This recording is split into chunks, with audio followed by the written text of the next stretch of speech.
CBCID விசாரணை மீது திருப்தி இல்லை, நம்பிக்கை இல்லை. உயர் நீதிமன்ற நீதிபதி தலைமையில் சிறப்பு புலனாய்வு குழுவை அமைத்து விசாரிக்க வேண்டும் என திமுக கூட்டணியின் முக்கிய கட்சியான விடுதலை சிறுத்தைகள் கட்சி தலைவர் திருமாவளவன் சொல்றாரு. தமிழக முதல்வர் கட்டுப்பாட்டில் தான் காவல்துறை இருக்கு, சிபிசிஐடியும் இருக்கு. என்ன நடக்குது சார், உங்க பார்வை சார்? சிபிசிஐடி மீது நம்பிக்கை இல்லை என்று சொன்னால் சிபிசிஐடி துறையை காவல்துறை கையில் வைத்திருப்பது தமிழக முதலமைச்சர்.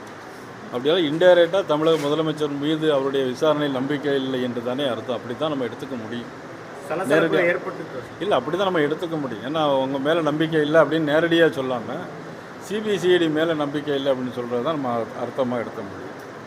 ஏற்கனவே உயர்நீதிமன்ற கருத்தை சொல்லியிருக்குன்னா, தமிழக அரசு தன்னுடைய மக்களுடைய வரி பணத்தை வீணாக திமுக கட்சிக்கு பயன்படுத்துவதை அவர்கள் சுட்டி காட்டியிருக்கிறார்கள். ஏற்கனவே அரசு அதிகாரிகள், சீனியர் ஐஏஎஸ் அதிகாரிகள் உள்பட நிறைய பேர் அறிவித்திருந்தார்கள். அவர்களெல்லாம் நான் பெரிய பெரிய துறைக்கு அவங்கள பயன்படுத்த வேண்டியதை விட்டுவிட்டு அவங்கள இந்த மாதிரி திமுக கட்சியினுடைய கொள்வரப்பு செயலாளர் மாதிரி ஆக்கியிருப்பது என்பது அது உண்மையிலே உயர்நீதிமன்றம் கண்டித்திருக்கிறது. அது பெயரை மாற்ற சொல்லியிருக்கிறது. அது வரவேற்கத்தக்கது.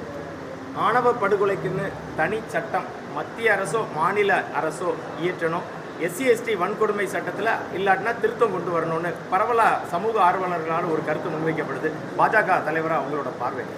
இல்லை, நான் தான் நேற்று முதலாக சொன்னேன். இந்த கருத்தை முதல்ல சொன்னதே நான் தான். நேற்றைக்கு இது தனி சட்டம் கொண்டு வர வேண்டும் என்றும், யார் தவறு செய்தாலும் அவர்கள் மீது நடவடிக்கை உடனடியாக எடுக்க வேண்டும் என்பது நேற்று முதலாக இதை நான் தான் சொன்னேன். அதை இப்பொழுது நான் சொன்னேன். தென் மாவட்டங்களில் தொடர்ச்சியாக சாதிய மோதல் நடந்துகிட்டே இருக்குது, ஆணவ படுகொலைகளும் அரங்கேறிட்டே இருக்குது. கடந்த 5 ஆண்டுகள் மட்டும் 56 கொலைகளில் 7 கொலைகளுக்கு மட்டும் தான் தீர்வு கிடச்சிருக்கு. இதை பற்றி உங்களுக்கு? அதான் ஏற்கனவே சாத்தாங்குளம் லாக்அப் டெத்தில் ஏற்கனவே விசாரணை வேணும்னு அன்றைக்கி அவங்க எதிர்கட்சியாக இருக்கும்போதெல்லாம் அங்கே சொல்லிகிட்டு இருந்தாங்க.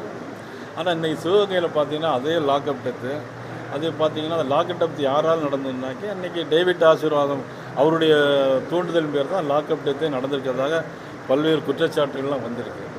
ஆக இன்றைக்கி டேவிட் ஆசீர்வாதம் போன்றவர்களுக்கு காவல்துறையில் இருந்தால் நிச்சயமாக காவல்துறையில் சட்டம் ஒழுங்கு சரியாக இருக்காது, பாலியல் வன்கொடுமை தொடர்ந்து நடைபெற்றே இருக்கும்.